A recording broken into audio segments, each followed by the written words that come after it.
is John Hansen. I'm the planning director here in Dartmouth. Minor shift eliminates any alteration of the wetlands while preserving all other aspects. Started out graduating from Rutgers University with a degree in environmental planning and design. And from there, I was a consultant for URS Corporation, an environmental consulting firm. And my first municipal job was with the town of Narragansett, Rhode Island. From there, I went to North Kingstown. And most recently, I was in Seekonk, Massachusetts for the last 7 years.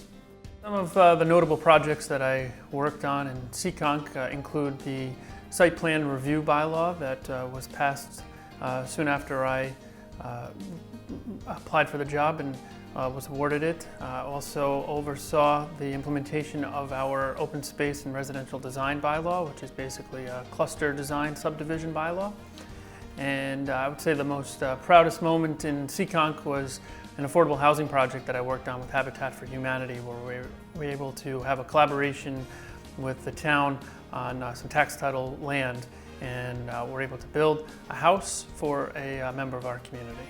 I decided to pursue this opportunity here in Dartmouth because I feel like this town has a lot to offer for a planner. Looking at the South Coast community, which is where I live, I would think that this is the pinnacle for planners in the region that are looking for a city type of atmosphere. There's a host of resources here, from academic resources, cultural resources, academic open space resources, and a lot of economic development opportunities here. And I feel that my background would be well suited here, and I could learn a lot for my growth here in the community, and hopefully be here for a long time to come. One of the largest challenges that I faced there in Seekonk, a place that I learned a lot from, was how to do proper outreach in the town. And as with anything, you learn from your mistakes, and certainly what I would consider one of the failures that we had in Seekonk was trying to adopt the scenic roads bylaw and not doing the proper outreach. So we learned from that experience. I think we demonstrated that when we did a master plan update back in 2012, where we had several outreach meetings, both with the community as a whole, and then dialing down to a neighborhood level, and we did outreach community meetings there as well. So I think that those experiences will help me here in Dartmouth, as I expect we'll be looking to do a similar update to our master plan, considering that it is almost 8 years old at this point. I would say my transition here is pretty typical of coming into a new job. It's a whirlwind as you first come into a job, meeting a lot of new people, trying to learn the regulations, which I still am.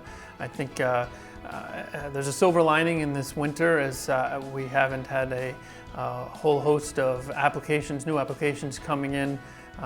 So I think that has helped with the transition, and I expect that during this time, when I've been reviewing the master plan and I'm currently reviewing the zoning bylaws, that I'll be better suited for the challenges upcoming in the spring, when I'm sure people will be itching to get back outside and get the projects up and running, whether they're commercial or residential. The planning board laid out a priority list in late 2014, which was passed down to me, and they included the adoption of a site plan review bylaw and a sign bylaw.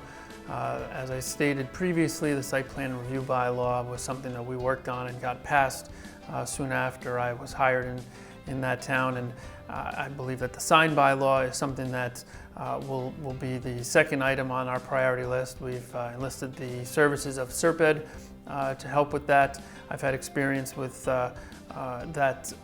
drafting sign bylaws as well in Seekonk, and I believe that we will look at other priorities going forward in 2015, such as updating the master plan, as it usually takes a number of years to do your outreach and formulate what your vision is for the community, and updating any numbers from the last census.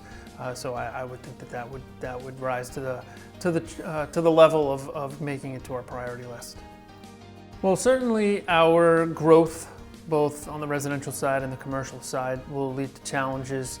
From a land use perspective, we're going to continue having to strike a balance between our economic development and our open space preservation. with the growth in the commercial sector, namely the office industrial areas to the north of 195, will have transportation challenges as would be expected, and we'll need to work with the folks up at Mass DOT and Department of Public Works to see how we can mitigate any impacts from those developments. I would say that with an aging population, we'll certainly face the challenges of required affordable housing necessary as people get on fixed incomes once they retire. That will need to be addressed. I've already spoken about the open space and the economic development balance.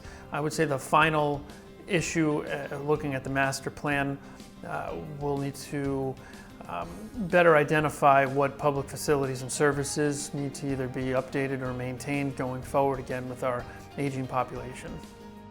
I think that our build-out analysis is something that needs to be looked at. With having GIS skill set, it's one thing that I've already begun to look at. I think that our residential neighborhoods, there still are some opportunities for growth there.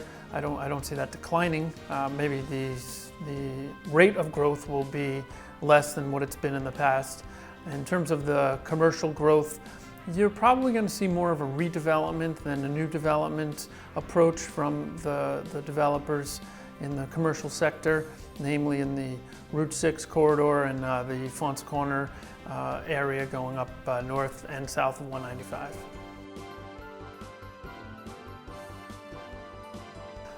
Just that I'm an avid runner and a hiker, and I look forward to utilizing many of the great open spaces that exist here in Dartmouth.